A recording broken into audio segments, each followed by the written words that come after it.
All the 10 members of the assembly. इसका मतलब है कि जो actual members of the assembly हैं, रहने वाले और वोट करने वाले नहीं, एक्चुअल मेंबर्स, यानी कि 243 में 122 चाहिए स्पीकर को हटाने के लिए। गांधीवाद की बात करने वालों से भी आग्रह करूंगा कि कौन से गांधी पसंद है, करेंसी वाले गांधी या हे राम वाले गांधी। करेंसी नोट पे छपे गांधी के प्रति अगर सम्मान है तो आप वही करेंगे जो करते आए हैं। देख रहे हैं जय दिन। देखिए इस वक्त मेरी मौजूदगी तेजस्वी यादव की आवाज़ पे बनी हुई है। लगातार मैं आपको यहाँ से अपडेट कर रहा हूँ। अभी यहाँ पर मनोज झा ने प्रेस से बातचीत की और प्रेस से बातचीत करने के दरमियान मनोज झा ने एनडीए के ऊपर गंभीर आरोप लगा दिया है। गंभीर आरोप लगाते हुए कहा है कि ये लोग लोकतंत्र की हत्या करना चाहते हैं। इसके साथ ही महाराष्ट्र के एक घटना का भी जिक्र किया, जिसके बारे में विस्तार से बताया। क्या कुछ कह रहे हैं मनोज झा, जरा देखिए। आप सब लोगों के माध्यम से कुछ महत्वपूर्ण पहलुओं पर मैं आपके बीच आया। ये विधायी पहलू है, ये संविधान के वो तमाम लोग जो एक लोकतंत्र को की हत्या करना चाहते हैं, आपके माध्यम से मैं बताऊं, ये कॉन्स्टिट्यूशन ऑफ इंडिया, इसके आर्टिकल 179 में स्पीकर को हटाने की व्यवस्था का उल्लेख है, जिसमें ये कहते हैं कि उन्हें हटाया जा सकता है। रेजोल्यूशन जो किया चुका है, majority of the all members of the assembly. ठीक है, अब इसका इंटरप्रिटेशन आपको बताऊं। ये सुप्रीम कोर्ट का जजमेंट है, क्या करे यार। ठीक है, ये महाराष्ट्र का मामला है, ध्यान से देखिए।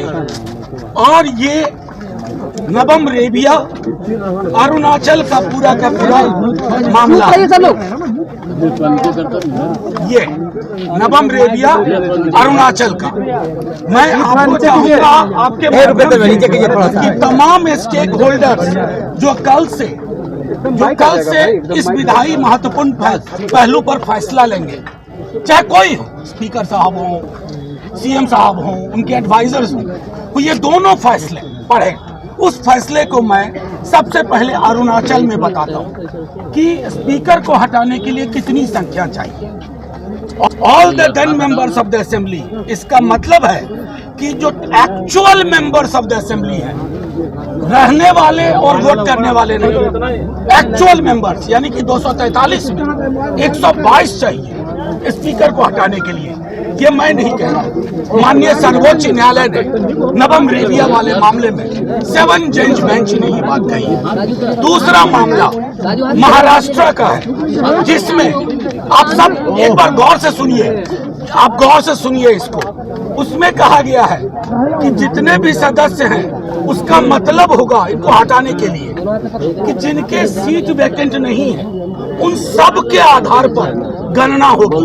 तो 243 में संविधान के हिसाब से, हालिया जजमेंट के हिसाब से, अरुणाचल और महाराष्ट्र के हिसाब से स्पीकर साहब को हटाने के लिए 122 सीट चाहिए। मैं सिर्फ ये इसलिए रख रहा हूं कि कोई इसमें पेच ना करे। गांधीवाद की बात करने वालों से भी आग्रह करूंगा कि कौन से गांधी पसंद है, करेंसी वाले गांधी या हे राम वाले गांधी। करेंसी नोट पे छपे गांधी के प्रति अगर सम्मान है तो आप वही करेंगे जो करते आए हैं। लेकिन अगर गांधी है तो आपको ये तय करना होगा कि ये फैसला इसी हिसाब से होगा। और हम सब एकजुट हैं लोकतंत्र बचाने के लिए।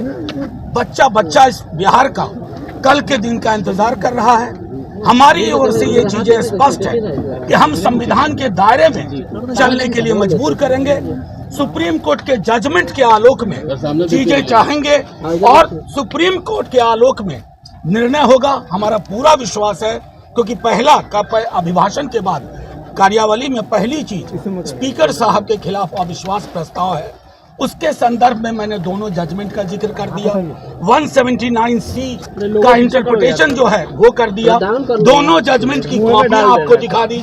मैं चाहूंगा कि सरकार में जो एडवाइजर्स हैं और जो बड़े बड़े लोग हैं, स्टेक होल्डर्स हैं, वो सब गौर से देखें, पढ़ें इन फैसलों को, और उसके आधार पर बिहार में और देश में लोकतंत्र के लिए एक संदेश। इंडिया के पास जो है, आप कह रहे हैं जिस तरीके से एनडीए के पास नंबर है, आप लोग माहौल बनाए हुए हैं, उस माहौल के पीछे वजह क्या है? नहीं, देखिए, आप बिना वजह कह रहे हैं, माहौल हमने नहीं बनाया। आप विधायकों को आपने रुकवाया है ना? नहीं, हम तो कम से कम कार्यशाला के नकली नाम से नहीं ले गए। हम तो अपने विधायकों, हम तो उनमें से नहीं जिनके यहाँ भोज में लोग नहीं पहुंचे। हमारे सारे विधायक, महागठबंधन दल के सारे नेता सब मेरे साथ खड़े हैं। ऐसी एकजुटता है और वो एकजुटता मैं इसलिए तो आपको संदेश मैंने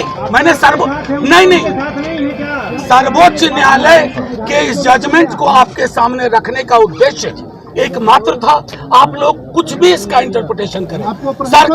सरकार को अविश्वास प्रस्ताव स्पीकर पर पास कराने के लिए सर्वोच्च न्यायालय के निर्देश के अनुसार 122 सदस्य चाहिए।